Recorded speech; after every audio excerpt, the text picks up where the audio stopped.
Lifting weights and moving against load, does it make sense after 50? Would holding onto cardio be just better and safer than holding a kettlebell and making it move? How would I then start with weights in a safe and sustainable way? Let's lift the curtain. Welcome to Scale to Fit, Fit in your 50s. Just show up, make a plan, feel stronger than you can. Small steps lead to victory, you're rewriting history. Scale to Fit, Fit in your 50s with Marco Lindgren. Come on and join us. In the earlier episodes, I have been talking about bodyweight exercises, CrossFit and overall cardio style exercises. What about the good old gym? Is it any good? So, today I'm going to talk about my old and maybe forgotten friend, weightlifting. My first time in a gym was right after I moved to my university town. They had a nice swimming pool, and with the same fee, you got to access a very reasonable gym. I grabbed a generic starter program and began my journey to becoming a hunk. I even got myself an affordable set of vinyl weights for home use. But it didn't work out, pun intended. After 3-4 months, I didn't see any visible change and I stopped. Now, in retrospect, I think my biggest mistake was not to go for the training intentionally, not working on the workouts with purpose and progression. So, what about now, decades later? You might think that weights are for younger people, or I stick to cardio, I don't want to get hurt. And I get it, it's a common belief, but at the same time it is a major misconception in health and fitness. In short, resistance training, lifting weights, working with bands, moving against load may be the single most important physical activity you can do once you've grown up, not replacing cardio, but alongside it. Today, I'm going to talk about the changes in our bodies as we grow older, what resistance training does to counter those changes, how it stacks up against cardio, what you need to know before you start, and most importantly, how to actually get started in a smart, safe, and sustainable way. And the first rule is, as always, what I like to say, don't do nothing, do something, and scale it back. I know I have been talking about this up to one's eyes and ears, but sarcopenia is a thing, essentially for everybody over 30. The word sarcopenia comes from the Greek for poverty of flesh, and it refers to the age-related loss of muscle, mass, and strength. After the age of 30, most adults lose roughly 3 to 5% of their muscle mass per decade. But that rate accelerates significantly after 60. By the time we are talking about someone in their 70s or 80s, they may have lost 30 to 40% of the muscle mass they had at their peak. What matters is that muscle isn't just for lifting things. Muscle is a metabolically active tissue. It's your body's engine for burning calories at rest. It's your shock absorber for joints. It's your primary defense against falls and fractures. And it is directly tied to how long and how well you live. Research consistently links muscle mass and strength to lower all-cause mortality. Right alongside muscles we have bones and the lowering of bone density. After 50, bone remodeling tips out of balance, more breakdown, less rebuilding.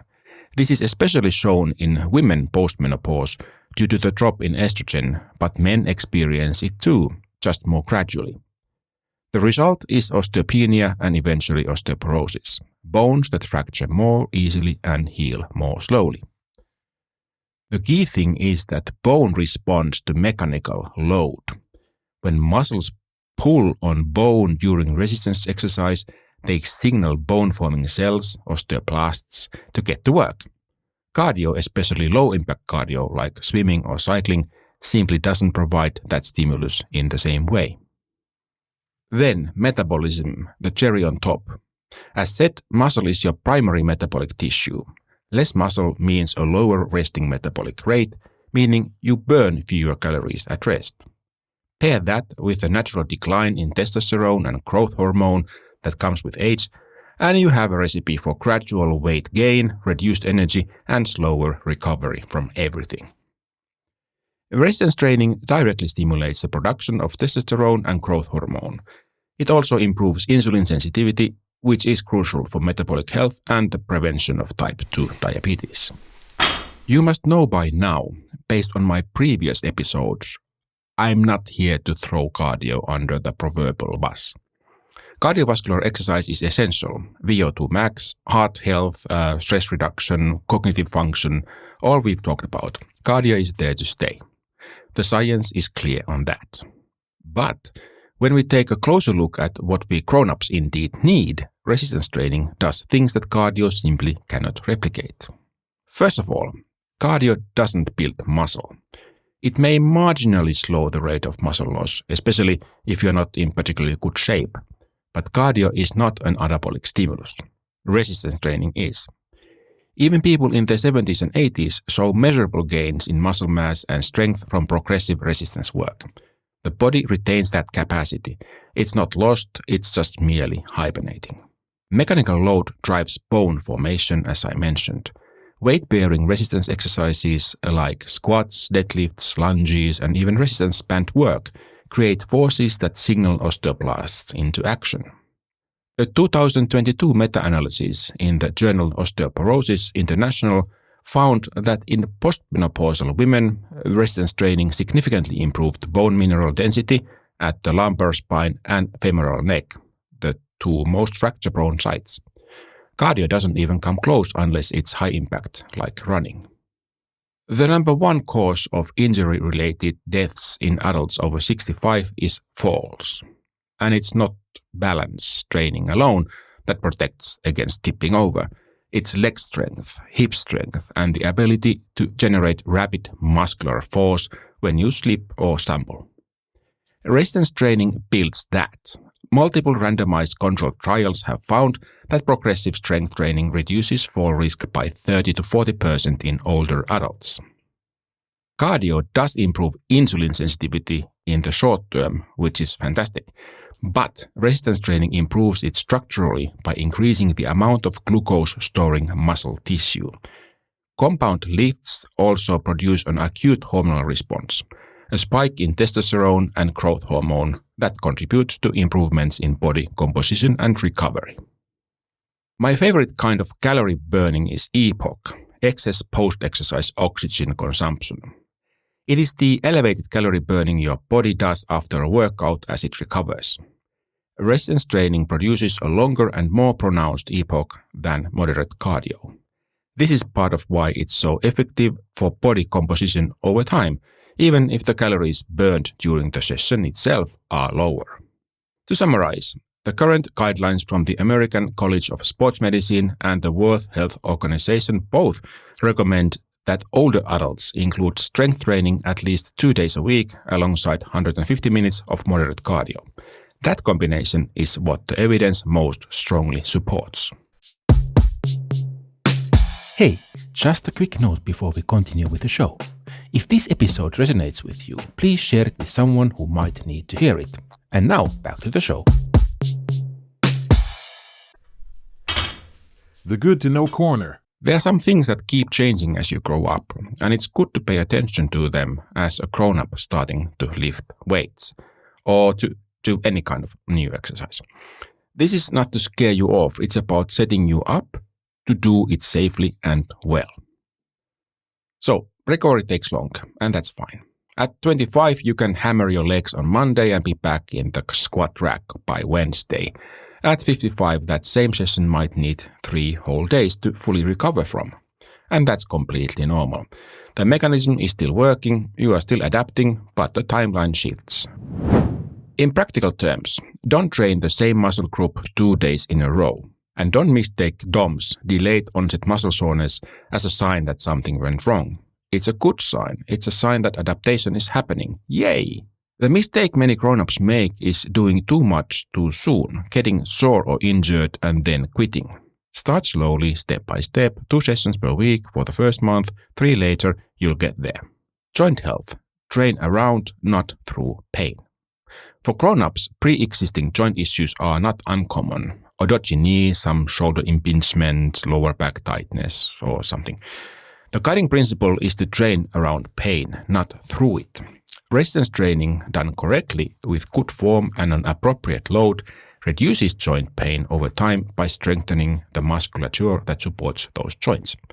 But doing high-load exercises through acute pain just makes things worse. For example, if you have knee problems, you might substitute a full squat for a partial squat or a leg press. The goal of loading the quad and glute is the same, but the joint stress is lower. Work with a physiotherapist or a certified personal trainer if you're unsure about modifications. And then there's the hormonal context. For women, the postmenopausal drop in estrogen directly affects muscle protein synthesis, the body's ability to build and repair muscle. This means grown-up women may need to be especially intentional about their protein intake and training frequency. The adaptation is still there, it just requires a bit more thought and support. For men, testosterone typically declines about 1 to 2% per year after 40. Resistance training is one of the most evidence-proven ways to counteract that. It stimulates natural testosterone production and improves the sensitivity of androgen receptors. And then protein intake, it's not negotiable. The underestimated, not so easy to achieve factor is protein intake. Without adequate protein, your body cannot repair and build the muscle tissue stressed by training. Current research, including work from the ProtAge study group, suggests that we grown-ups doing resistance training should aim daily for up to 1.6 grams of protein per kilogram of body weight. Spread across meals with a particular emphasis on a protein-rich meal within a couple of hours of training. High leucine sources, eggs, Greek yogurt, lean meat, legumes are especially effective at stimulating muscle protein synthesis. When talking about injuries, in resistance training, the injury rate is quite low when done with proper form compared to most sports. Injuries happen when ego or impatience leads someone to load more than their technique can support. At over 50, the stakes for a bad lower back injury or a torn rotator cuff are higher than they were at 30. The recovery is longer and the downstream effects are more serious. To get started, it's a good idea to invest in a few sessions with a qualified trainer to learn the movement patterns: squat, hinge, push, pull, and carry. These are the fundamentals. Get them right from the get-go. The weight will take care of itself. If you are on blood thinners, beta blockers, or medications that affect blood pressure, talk to your medical provider before starting a new resistance training program. Not to get permission, to get informed. Know how your body may respond. Know the signs to watch for. Resistance training is safe and recommended even for people with type 2 diabetes, hypertension, and many cardiovascular conditions, but ideally in a supervised environment at first. The Good to Know Corner. Okay, let's get practical, because knowing you should do something and actually doing it are two very different things. Let's bridge that gap. 1. Decide on your environment, gym or home. Both work. A gym gives you access to a wide range of equipment, the option of a trainer, and a structured environment. A home setup, even a couple of sets of dumbbells and a resistance band kit, is more convenient and lowers the threshold to exercise. For a beginner, I would recommend starting at the gym, at least for the first couple of months, to get you acquainted with exercise and help calibrate your form. Once you know the weights and the moves, you can take them anywhere. 2. Learn the fundamental movement patterns first. Forget about specific exercises. Learn these 5 basic patterns and everything else is a variation. The squat, sitting and standing with load, goblet squats are great to start. The hip hinge, loading through the posterior chain, Romanian deadlifts, kettlebell swings. The push, horizontal like chest press and vertical like overhead press. The pull, horizontal like rows and vertical like lateral pull downs, assisted pull-ups. And finally, the carry, loaded walking and deadlifts. Farmer carriers with dumbbells build total body stability. Choose 2 or 3 exercises per session covering multiple patterns. You don't need a 12 exercise program. You need consistent, well-executed fundamentals. 3. Program the basics. Use a simple starting framework. 2 days a week, 1 or 2 days in between, something like Monday and Thursday, 3 exercises per session, 3 sets of 10 to 12 repetitions, with a weight that makes the last 2 reps challenging in a way that you could do 1 or 2 more if you had to. That zone is called reps in reserve, and it's safer and more sustainable way to estimate effort than going to absolute failure. 4. Progress gradually with progressive overload. This is the cornerstone of all resistance training. It simply means that over time you gradually increase the challenge, more weight, more reps, more sets, or less rest. Without it, the body stops evolving. With it, the body keeps building. The key word here is gradual. When you can complete 3 sets of 12 reps with good form, add a small amount of weight, 1 to 2 kilos on dumbbells, 2 to 5 on a barbell, that's it. Small, consistent steps compound into remarkable results over months. 5. Don't forget warm-ups and cool-downs. For us grown-ups, the warm-up is not optional. Spend 5 to 10 minutes mobilizing the joints you are about to load, hip circles, shoulder rolls, bodyweight squats, gentle mid-back rotation, dynamic stretching before, static stretching after. Cold muscles are stiff muscles, and stiff muscles under load are more prone to strain. 6. Use technology wisely. Many lifting apps can be helpful for beginners. They track your sessions, remind you to progress, and handle the programming logic for you. YouTube channels from physiotherapists like Squat University provide excellent, accessible, and evidence-based form tutorials. But no app replaces a few sessions with a good coach. Invest in it if you can. 2 or 3 sessions with an experienced personal trainer who understands grown-up physiology are among the highest return investments you can make in your health. Yes! A simple sample week for someone just starting out might look like this. Monday, resistance training, goblet squat, dumbbell row, push-up or chest press. Tuesday, 30-minute brisk walk or light cycling. Wednesday, rest or gentle yoga, mobility work. Thursday, resistance training, Romanian deadlift, overhead press, plank or ball-off press. Friday, 30 to 40 minutes of cardio, cycling, swimming, walking. Weekend, active rest, a walk, a swim, whatever you enjoy. Simple, achievable, and powerful, done consistently over time. Weekly challenge. So let me leave you with this.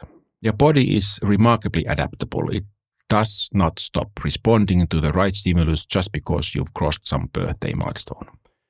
The research on resistance training in grown-ups is honestly one of the most optimistic stories in all of exercise science. People in their 70s and 80s in randomized trials are gaining strength, improving balance, protecting their bones, and reporting better quality of life. Not slowly, but meaningfully and measurably. Cardio gave you a healthy heart. Now it's time to give your muscles, your bones, and your metabolism the attention they're asking for. Start simple, start with form, start light, start this week. And remember, as always, what I like to say, don't do nothing, do something, and scale it back. Welcome to Scale to Fit, Fit in your 50s. And I am Marko Lindgren. Thank you so much for tuning in today. If this episode resonated with you, please share it with someone who might need to hear it. All sounds are made by me except the jingle that was made by Gemini. Send us your feedback via email to feedback@scale2.fit or leave a rating at podchaser.com. Check show notes at scale2.fit. All the links are there. Scale to Fit!